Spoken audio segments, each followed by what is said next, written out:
అందరికీ నమస్కారం. మన శ్రీరస్తు ఛానల్కి స్వాగతం. ఈరోజు పంచాంగం గురించి తెలుసుకుందాం. ఏప్రిల్ 14, 2026 మంగళవారము. శ్రీ పరభవనామ సంవత్సరం, చైత్రమాసం, వసంత ఋతువు, ఉత్తరాయణం. ఈరోజు ప్రభుత్వ సెలవు దినం, అంబేద్కర్ జయంతి. సూర్యోదయం ఉదయం 5:45, సూర్యాస్తమయం సాయంత్రం 6:10. తిథి బహుళ ద్వాదశి, రాత్రి 9:10 వరకు. తదుపరి త్రయోదశి. నక్షత్రం శతభిష నక్షత్రం, మధ్యాహ్నం 1:12 వరకు. తదుపరి పూర్వభద్ర నక్షత్రం. యోగం శుక్లం, మధ్యాహ్నం 1:06 వరకు. తదుపరి బ్రహ్మం కరణం కౌలవ, ఉదయం 9:20 వరకు. తదుపరి తైతుల, రాత్రి 9:10 వరకు. తదుపరి గరిజి.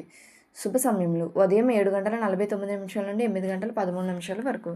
తిరిగి ఉదయం 9:05 నుండి 10:56 వరకు. తిరిగి ఉదయం 11:58 నుండి మధ్యాహ్నం 1 వరకు. తిరిగి మధ్యాహ్నం 3:04 నుండి 6:10 వరకు.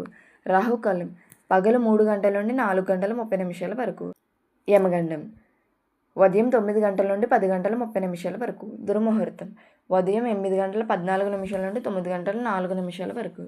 తిరిగి రాత్రి 10:48 నుండి 11:34 వరకు. వర్జము రాత్రి 7:37 నుండి 9:13 వరకు. అమృత గడియలు ఉదయం 5:51 నుండి 7:29 వరకు. తిరిగి తెల్లవారితే 5:13 లగాయత్. ఇలా ప్రతిరోజు తెలుగు పంచాంగం కోసం మన శ్రీరస్తు ఛానల్ని తప్పకుండా సబ్స్క్రైబ్ చేసుకోండి. ధన్యవాదములు.